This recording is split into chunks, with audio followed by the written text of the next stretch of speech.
चीन बिजली की भारी कटौती से जूझ रहा है और वहां लाखों घर और कारखाने इस मुसीबत का सामना कर रहे हैं। ये खबर आपने बीते कुछ दिनों में कई बार सुनी होगी। दुनिया का मैन्युफैक्चरिंग हब कहे जाने वाले चीन को ब्लैकआउट का सामना करना पड़ रहा है। कई कारण हैं वहां इस समस्या के, लेकिन ये संकट चीन तक सीमित नहीं रहा है। अब भारत भी इस समस्या से घिरता दिख रहा है। देश के पावर प्लांट्स के पास मात्र 4 दिन के कोयले का स्टॉक है और आप शायद ना जानते हो, भारत में ज्यादातर बिजली कोयले से बनती है, यानी बिजली के लिए भारत कोयले पर निर्भर करता है।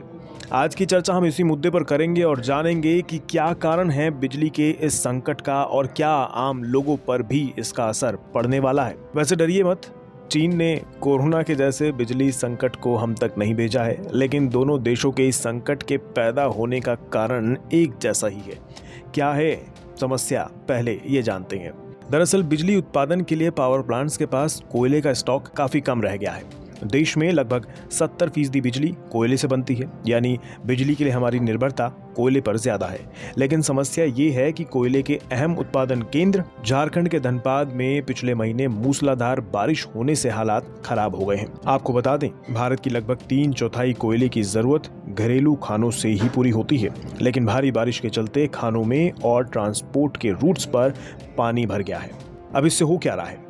कोयले का उत्पादन धीमा पड़ गया है, पहला, और इस धीमी रफ्तार से बिजली की कीमत आसमान पे पहुंच रही है, यानी उसकी कीमत में तेज उछाल आ गया है। लेकिन फिलहाल आम लोगों को इससे डरने की जरूरत नहीं है, क्योंकि लोग अभी बिजली की महंगाई से बचे रहेंगे।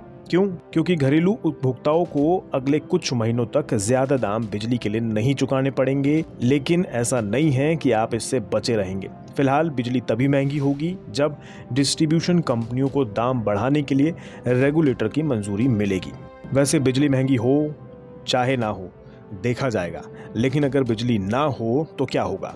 ब्लूमबर्ग की एक रिपोर्ट के मुताबिक कोयले से चलने वाली भारतीय पावर प्लांट्स के पास सितंबर महीने के अंत में औसतन सिर्फ 4 दिन का स्टॉक बचा था। इसका मतलब ये है कि प्लांट बिना कोल सप्लाई मिले सिर्फ 4 दिन तक और बिजली उत्पादन कर सकते हैं, यानी हमारे घरों की बिजली अगले कुछ दिनों बाद गुल हो सकती है या कुछ इलाकों में ब्लैकआउट हो सकता है।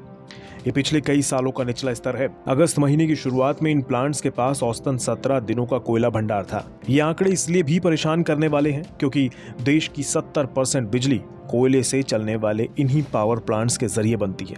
अब अगर बिजली नहीं होगी तो देश के उद्योग धंधे ठप पड़ जाएंगे और भारत का मैन्युफैक्चरिंग हब बनने का सपना मुश्किल होता चला जाएगा। फिलहाल चीन की तरह भारत भी 2 मुख्य चुनौतियों से जूझ रहा है। पहली, हम आपको बता चुके हैं, भारी बारिश और कोयले की खानों में पानी भरने से उनमें खनन कार्य नहीं हो पा रहा है, जिस कारण देश में कोयला उत्पादन घट गया है। और दूसरा, कोरोना प्रतिबंध हटने से औद्योगिक गतिविधियां फिर से तेज हो गई हैं, जिससे बिजली की मांग बढ़ गई है। फिलहाल कोयले का स्टॉक 76% कम हो गया है और बिजली 63% महंगी हो गई है। अब समस्या ये है कि कोयले की कमी को दूर कैसे किया जाए, क्योंकि भारत कोयले की अपनी 75% जरूरत खुद ही पूरा करता है, लेकिन फिलहाल ऐसा होना मुश्किल हो गया है। इस वजह से पावर प्लांट्स को होने वाली कोल सप्लाई में कमी आ रही है। ऐसी परिस्थिति में कोयले से चलने वाले प्लांट्स के सामने दुविधा खड़ी हो गई है। प्लांट्स ये फैसला नहीं कर पा रहे हैं कि ज्यादा प्रीमियम देकर घरेलू कोयले की सप्लाई पर निर्भर रहें या स्टॉक में कमी देखते हुए विदेशों से कोयले का आयात करें, जहां अभी कोयले की कीमत अपनी रिकॉर्ड ऊंचाई पर है।